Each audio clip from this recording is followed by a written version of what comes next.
A lover's lane is the perfect place for a young couple to enjoy a moment of privacy. But it's also the perfect place for a serial killer to find his next pair of victims. During the late 1980s, a series of murders began along the length of Virginia's 22-mile Colonial Parkway. The parkway provides a connection between Yorktown, Jamestown, and Williamsburg, and runs directly through the Colonial National Historic Park.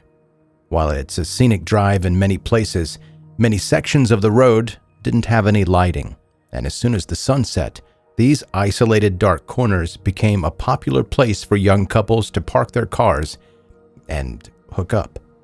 None of those couples suspected that there was another person out there in the dark, waiting for the right moment to attack. The first victims were a lesbian couple, 21-year-old college senior Rebecca Dowski, who was known as Becky, and 27-year-old Kathleen Thomas, who was known as Cathy. Becky and Cathy were last seen at a college computer lab the evening of October 9, 1986, and for 3 days, there was no sign of them. Finally, in the early morning of October 12th, a jogger saw a white Honda that had been left in an embankment off the side of the Colonial Parkway. That vehicle belonged to Cathy Thomas. The jogger reported the vehicle, and when the highway patrol arrived, they found Becky and Cathy's bodies inside the parked car. Becky's body was in the back seat, but Cathy had been placed inside the Honda's hatchback. It was immediately clear that foul play was involved. Both victims had been strangled, and their attacker had used a sharp weapon to then cut their throats.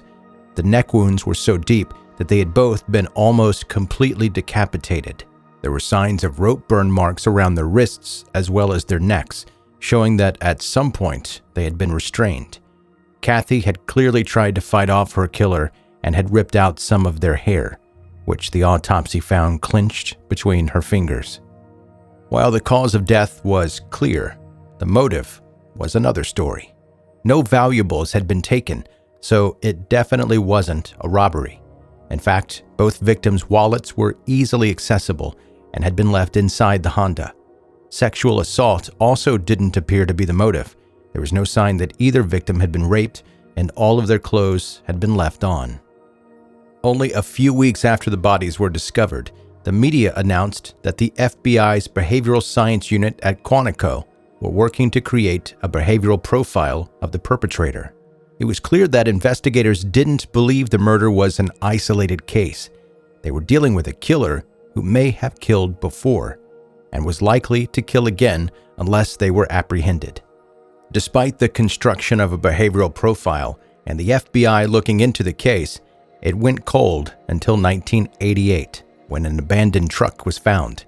The truck was a Ford Ranger pickup that belonged to 20-year-old salesman David Knobling.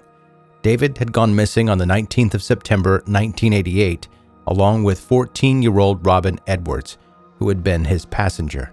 Robin had gone on a date that evening with David's younger cousin, and David had driven them to the arcade. However, at some point during the evening, she and David had arranged to meet up alone, despite Robin being in the 8th grade and David being in his 20s. At midnight, David drove the pickup to Robin's house. It was the last time that either of them were seen alive. David's truck was discovered 2 days later, left in a parking area with the radio still playing, the doors and one window open, and the truck engine turned on. David and Robin's bodies weren't found near the pickup truck. Instead, they were found lying on the banks of the James River after the current had washed them ashore. Unlike the previous victims, David and Robin had not been strangled or had their throats cut. They had both been fatally shot. Robin's jeans were unbuttoned and her bra had been removed. This made investigators wonder whether the killer had assaulted Robin, but they knew it was possible that David and Robin had a sexual relationship, so he might have been the one to partially remove her clothing. Because David's truck had been left with the driver's window rolled down, investigators wondered whether the killer was a law enforcement officer, or at least pretending to be one. He could have asked for David's license and registration, resulting in David winding the window down to pass them over, and then ordered both David and Robin to get out of the vehicle explaining why the doors were left open. Even though the Colonial Parkway was not directly involved in David and Robin's murder, there was only about a half-an-hour drive between the site of the second murders and the site where Becky and Cathy had been killed 2 years before. Along with the other similarities in the case, this made investigators suspect that the same killer had struck again. The next victim, 25-year-old Brian Pettinger, went missing in December 1987 after visiting a ballroom dance studio in Hampton, Virginia, where he was studying to eventually become an instructor. 2 days later, Brian's wife saw his car abandoned in a mall parking lot, but there was no sign of Brian until early 1988, when his hog-tied body was found in the James River. He had been hit in the head while he was tied up and then tossed into the river, where he drowned.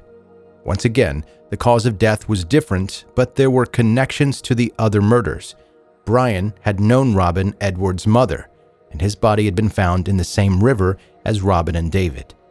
In April that year, another young couple went missing.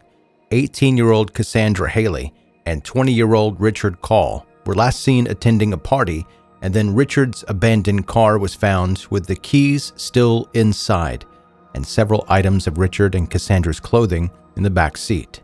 Tracking dogs followed the scent of the missing people down to the water, but it was doubtful that Cassandra and Richard had stripped off to go swimming. The embankment was incredibly steep, and the water was freezing. During the investigation, one suspect appeared, a local fisherman who had been seen approaching a different couple on the Colonial Parkway. His name was Alan Wilmer, and although the FBI found a gun and a pair of handcuffs when they searched his house, he was cleared after passing a polygraph. Despite a financial reward for any information about Cassandra and Richard, that case went cold. In September 1989, 18-year-old Anna Maria Phelps and 21-year-old Daniel Lauer were driving to Virginia Beach in Daniel's gold Chevrolet when they disappeared. The vehicle was later found at a rest stop with no sign of the occupants. Once again, the keys were left inside the car. The doors were unlocked and no valuables had been taken. The next month, Anna Maria and Daniel were found. Hunters stumbled across 2 sets of skeletal remains only about a mile away from where the Chevrolet had been left. The decomposition was so severe that an autopsy could not establish the cause of death for either victim. For more than 2 decades, there were no more leads until a handwritten note in Anna Maria Phelps' handwriting was found in a box of evidence from her apartment. The note outlined Anna Maria's plans to meet someone at a rest stop, stating the person's name and that they would be driving a blue van. Somehow, this piece of evidence had been overlooked. In January 2024, a statement was released. 2 of the Colonial Parkway murders had been linked to a deceased suspect. The suspect's name was Alan Wilmer, the same fisherman who had passed a polygraph test after initially being viewed as a suspect in the killings. Unfortunately, Alan couldn't be questioned or arrested for murder. He had died in 2017. Alan was confirmed to have killed David Knobling and Robin Edwards, but his DNA had also connected him to a different murder which had never been linked to the Colonial Parkway murders. 29-year-old Teresa Lynn Spall Howell, who had been fatally strangled in July 1989. Technically, the Colonial Parkway murder cases have been solved, but Alan Wilmer has not yet been linked to all of the killings, and several possible additional victims have not been formally connected to the string of Colonial Parkway murders. At the very least, Alan killed 3 people and lived out the rest of his life without being viewed as a suspect. He got to have a wife, a family, then grow old and pass away peacefully of natural causes. A chance that none of his victims ever got to have.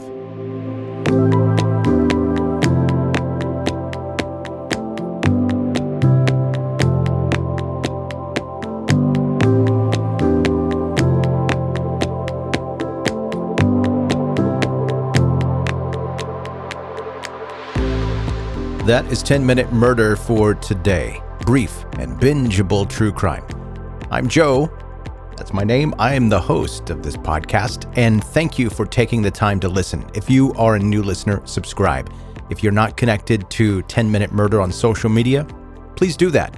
Leave feedback, positive feedback if you enjoy the show. That helps it grow. And let your family and friends know about 10 Minute Murder. If you want to get in touch with me, you can do that, joe@10minutemurder.com. Here is one of those emails. Hi, Joe. Love 10 Minute Murder. My favorite part of the episodes is when you talk about random things or answer questions that people ask you. I laughed so hard last week when I heard an episode where someone asked what was currently bothering you. And I don't want to be a copycat, but I know there has to be something else that's bothering you too. Teresa in Oklahoma. And Teresa, thank you for your email. And I don't know whether to be happy or sad that your favorite part about my episodes is where I'm not talking about the true crime cases. I'm going to choose positivity in that one. And yeah, I can talk about something else that's bothering me. I'd love to. What are we collectively doing about sweet potato fries?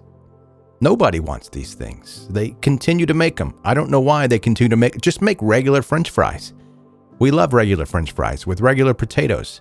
Leave the sweet potatoes for, I don't even know what you use sweet potatoes for. I don't like them. I'm sure people out there like them and love them, and they're supposedly healthy. They taste healthy, I guess. There's something wrong with them. The sweet potatoes are tainted in some way. They're not delicious. Stop making French fries out of them and stop tricking me. The reason I'm bringing this up is because I was tricked with a sweet potato fry. I thought it was a regular fry. Turned out to be a sweet potato fry. Didn't like it. Thought the fries were off. And I was like, oh, wait a minute. These damn things are sweet potatoes. That was it. We don't want those. Stop doing that, please. Whoever's doing the sweet potato fries. The end. I hope that's what you wanted, Teresa. All right, and that's going to do it. That is your episode for today. Thank you so much for listening to 10 Minute Murder.